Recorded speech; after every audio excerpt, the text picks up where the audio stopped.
Thanks for tuning in to Healthy Planet One, where we discuss healthy living from experts in each of their fields. This is your host, Patricia Starr. And your co-host, Kimberly Knock. Welcome, everyone. Today's guest on Healthy Planet One is George CROWLEY. Holy CROWLEY. Good morning, George. How are you? Good morning. I'm great. I'm here on the farm country in North Carolina, where I'm on a brief retreat. And I love Sarasota. That means you're out of the big city. Oh my gosh. So we're going to be talking about Jump In. And I just, as a matter of introduction, George, I want to let our listeners know that you are an award-winning actor in both Florida Studio Theater, as well as the Lincoln Center, the American Shakespeare Theatre, the Asolo, the Colorado Shakespeare Festival, and DC Studios Theater. And we also know you as a director, a filmmaker, teacher, and playwright. So we know that you were trained in Northwestern University to respect the miracle of language and linguistic specificity. I am so happy to have you here because I know you as a person with a huge heart and a true speaker, and one who's always been a stand for knowing and expressing that true love that's in one's heart. So welcome again. Thank you. Wow. Is that what I really am? Wow. Thank you very much. It's great to be here. That's why I invited you to be on our program today. So you, as a longtime actor, can you share a little bit about how you got started in this path and what inspired you to be doing what you're doing? Well, sure. I think it was sort of natural that I grew up in and around New York City, and my mother would take me to the theater. And so if you see theater when you're young, I don't think there's anything more splendid or spectacular or moving where, you know, as a child or as an adult, you see people creating a story that you vicariously take part in and learn. You learn emotionally, morally. So I think I was drawn to that. There's a glamour to it too, but I think I was drawn to the way people could express that which maybe is not ordinarily expressed. You know, when you spoke about telling the truth, I think it's a paradox that actors are primarily engaged in reading other people's words, interpreting other people's stories. And yet there needs to be an authenticity to what that is. And I liked what you said about telling the truth. It's especially right now in our common culture where the media is for me, indecipherable. I can't always tell what's true and what's not. And I sometimes find myself parroting one side or the other, and I have to remember to get back to, well, what do I really know, and who am I really, and what do I know that I can say that's true? So I'm rambling a little bit, but that's where I started, with seeing theater and seeing that there was a place where people could express that which cannot often be expressed. And I've since, of course, become a writer and a director as well. But there is something about bringing your authentic experience to a playwright's work that it's a strange amalgam where you bring yourself. You don't modify the playwright, but you bring, for instance, when I was I recently saw a movie version of a play I did at Florida Studio Theater maybe 4 years ago, and the movie is called Wild Mountain Thyme. The play was by John Patrick Shanley, and it was called Outside Mullingar. And I played a very crusty old patriarch who, in his final scene, finally accepted his son and forgave his son and asked for his own forgiveness for having always been so brutally honest, but also so brutally cruel and exacting of his son. And, I brought my experience as both son and as both someone who had mentored people to that. And I think I think that's what wonderful acting does. It brings the heart of what the playwright intended to the work.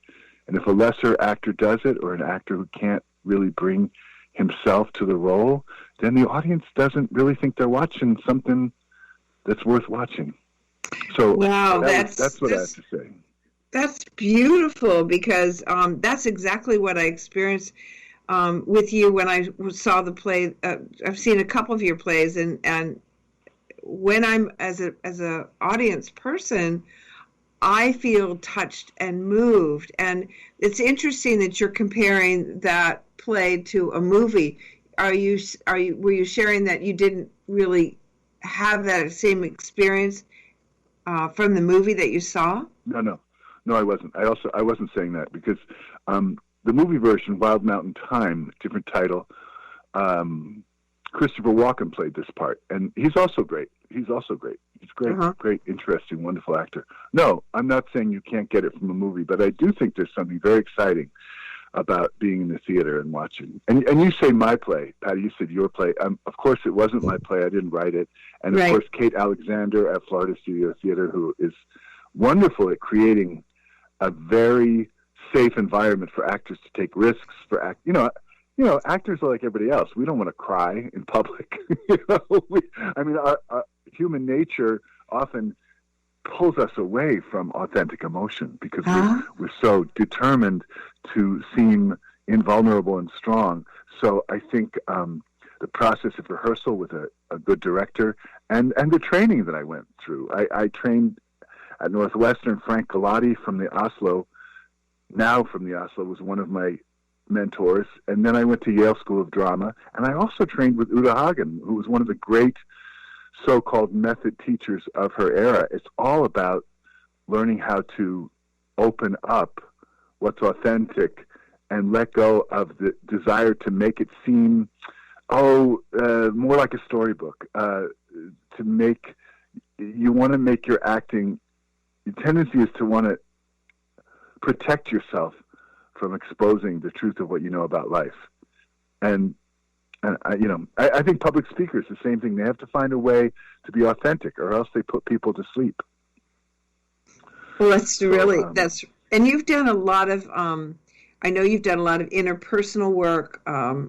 That's why I call you a truth seeker, because you've really looked at, in your expression of how you do the play is fascinating to me, to hear that striving for authenticity, but also being willing to be vulnerable and to express the emotions that really are most pertinent in the moment.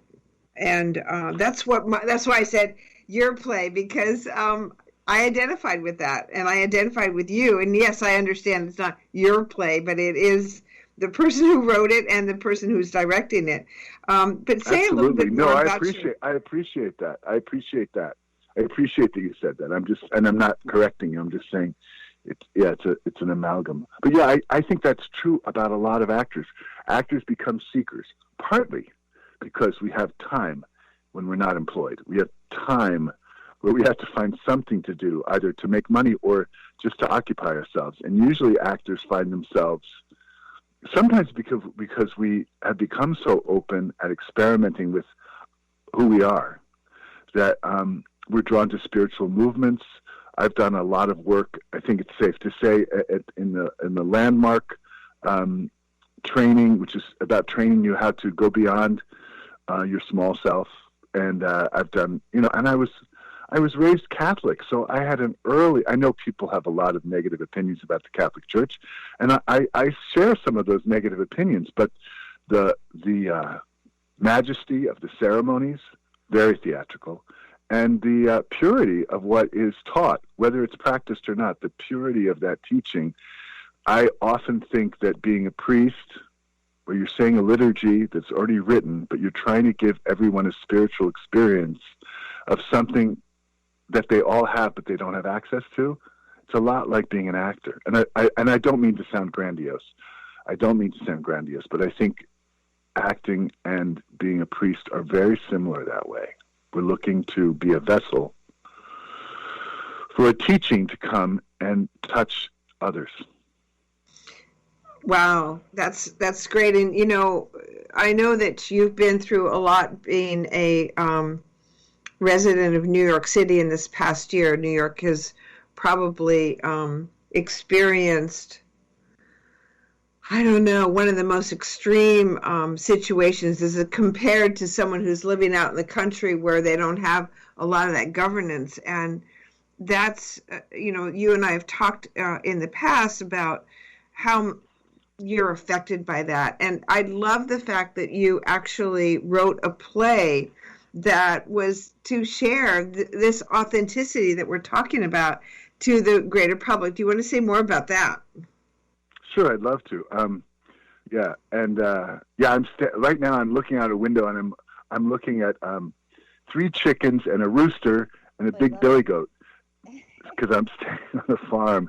And I'm actually staying on the farm through the kindness of my hostess, who is, I don't know if you've ever heard of Phyllis Galdi. She's the publisher of Fate magazine, Fate, and it's a magazine about the occult. But anyway, so I'm here, but yes, and I'm here because I sometimes need to get away from New York City.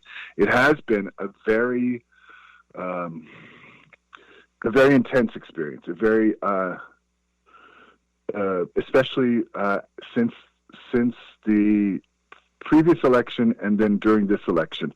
And I remember, Patricia, that when I first started to hear about the reports about what Dr. Fauci thought we should do and what the CDC thought we should do, and all the varying reports, and there are seemingly limitless amount of reports about what's true and what's not true about this SARS-CoV-2, which the government chose to name COVID-19. And I remember I called you first because of my respect for you as a healer and a naturopath and a aromatherapist and a masseuse, I guess you call it. You're more than massage a masseuse therapist. Yeah, physical therapy. And I said, "What's going on?" And you were very direct. I won't repeat what you said, but it set me on a path of seeking what was real and what was simply political. And I felt like what was happening in New York and probably all over the world was that people had been triggered into being terrified of a health crisis, which, from what I was able to say, and granted, I'm not a scientist, I'm not a doctor, and I'm not what is Dr. Fauci, a health administrator. I'm not that either, or epidemiologist. But from what I could see, we needed to release people from the fear. They're not walking around in fear. I'm going to lecture a little bit here, but they're not walking around in fear right now of tuberculosis. They're not walking around terrified of cancer. They're not walking around from a lot of other conditions in fear that are more severe and more contagious and more deadly. So what's this about? And can we release people from the fear? So I engineered a very short, I guess you call it agit-prop, from agitator propaganda. That was the name that was given to this sort of play in America, maybe in the 30s, where the purpose of the play is to educate and to put forth a kind of propaganda. And so I wanted to create a cute little coronavirus that didn't know its own strength, and then it was exploited by a pharmacological doctor who said, stick with me, and I'll make you bigger than Godzilla, bigger than the Thing, bigger than Godzilla meets the Thing. And the little coronavirus with its funny hat, and we had the woman who played the coronavirus had a big white hat, and she used bright red pipe cleaners coming out of it, so she would resemble the images that the media was showing us about the molecule or whatever that thing is called. And she would say, he said, "You're bigger than Godzilla meets the Thing." And she'd go, "But is that a good thing?" And he would say, "Good things finish last. Stick with me and you'll be a winner." And so that was the setup. And then we had a doctor, an actual, she's an actual MD. She's a psychiatrist. She's a child psychiatrist. She's been very involved in standing up about the dangers of vaccines. And I know some people think that that's wrong-headed. Some people think, but I wanted to give voice to her position, not only about the upcoming vaccine, which New Yorkers and Americans were being told was so